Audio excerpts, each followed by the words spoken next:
Welcome to this explainer. Okay, today we are completely transforming how you use artificial intelligence in your daily finance ops. We are moving way past those generic, honestly kind of unhelpful AI guesses, and we're going to master structured, professional-grade financial analysis. Now, if you've ever felt, overwhelmed by all the AI hype, or maybe just incredibly underwhelmed by the actual results you got when you tested it, well, you're in exactly the right place. Let's build a highly practical framework right now to really change how you work. So, here's the big question. Are you using AI as a true finance pro, or are you just getting generic guesses? It's a massive universal frustration in our industry right now. So many professionals try AI once. They get this completely generic, basically unusable output, and they just throw their hands up and give up. But remember this fundamental truth. Your real value as a finance professional, it isn't in how fast you can format a data table or write up a basic summary. No, your true value lies entirely in your judgment, interpreting what those numbers actually mean, and deciding what strategic actions to take.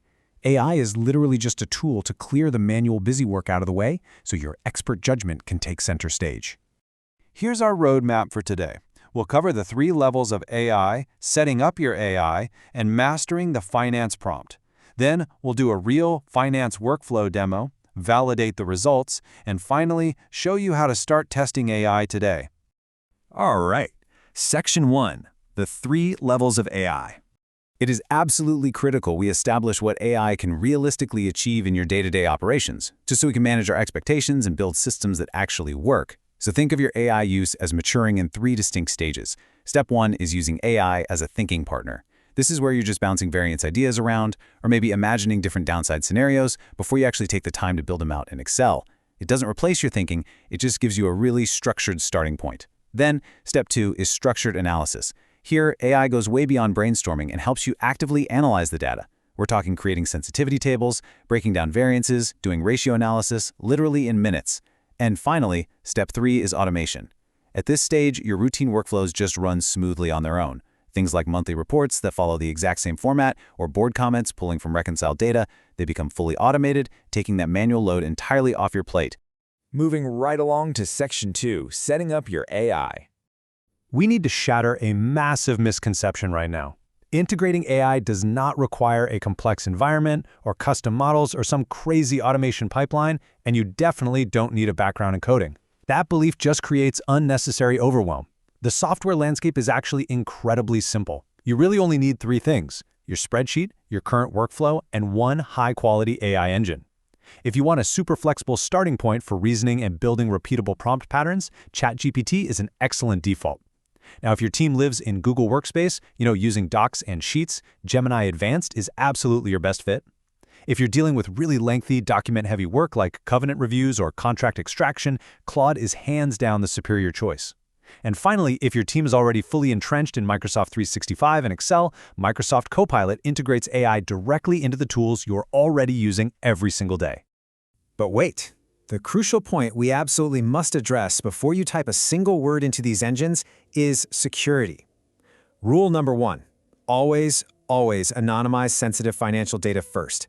Never ever paste raw account details, client names, or confidential contract clauses into a public chat. It's just not worth the risk. You have to aggregate your totals, use tokens, or completely anonymize the data before uploading. And hey, if you handle highly confidential info, you really need to rely on enterprise connectors that have proper administrative controls built right in. Okay, Section 3, mastering the finance prompt. This idea of prompt discipline is exactly what separates professional-grade, highly reliable outputs from those frustrating generic guesses we talked about earlier. Think about this for a second. We have a typical beginner prompt. Analyze this financial statement. When you type this, you are literally forcing the model to guess your intent. There's no role, there's no time frame, no output format. In finance, letting the model just fill in the blanks like that is incredibly risky. Now look at a better way. Act as senior FP&A. SaaS company, 80% margins. Analyze revenue volatility drivers, output as a structured table. See the difference? This is a constrained, professional prompt. Nothing technical changed under the hood, but you just place strict, clear boundaries on the AI. To achieve that kind of precision consistently, every single finance prompt you write has got to include these 5 essential components. First, a role. Tell the model exactly how it should think, like act as a senior analyst.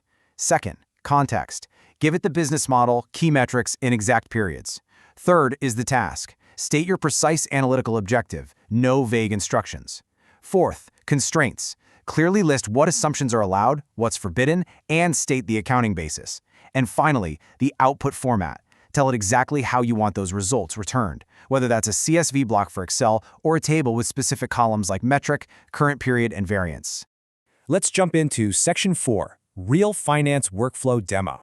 Let's see how this all comes together in a practical, real-world scenario by applying those 5 prompt rules to a standard, beginner-friendly 6-month SaaS financial review.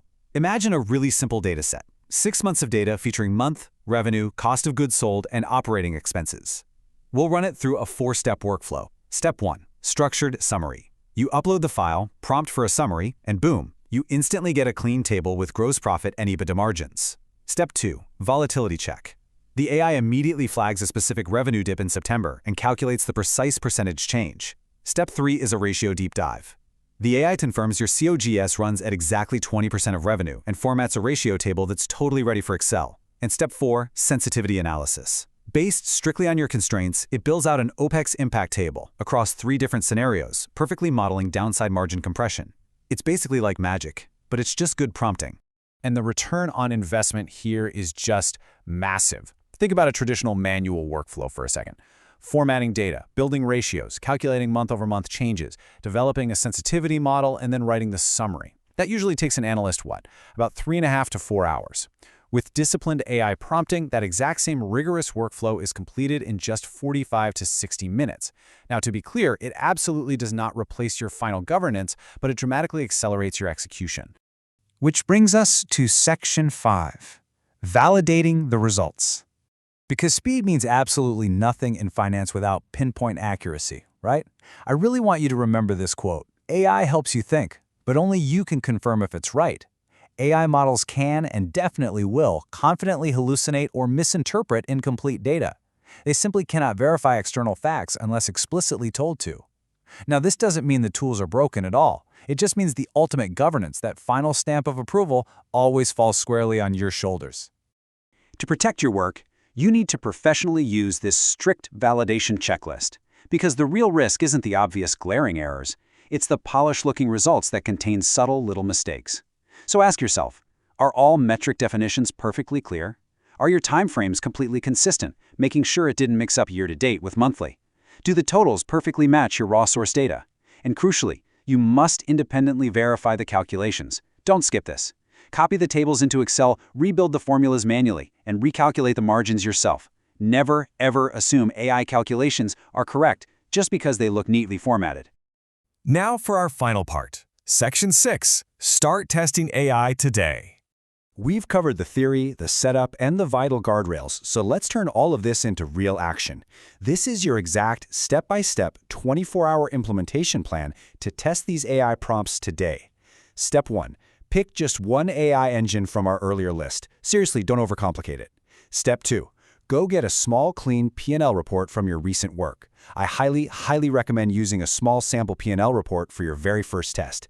Keeping the data set small means the risk is super low, and manually verifying the math is fast and straightforward.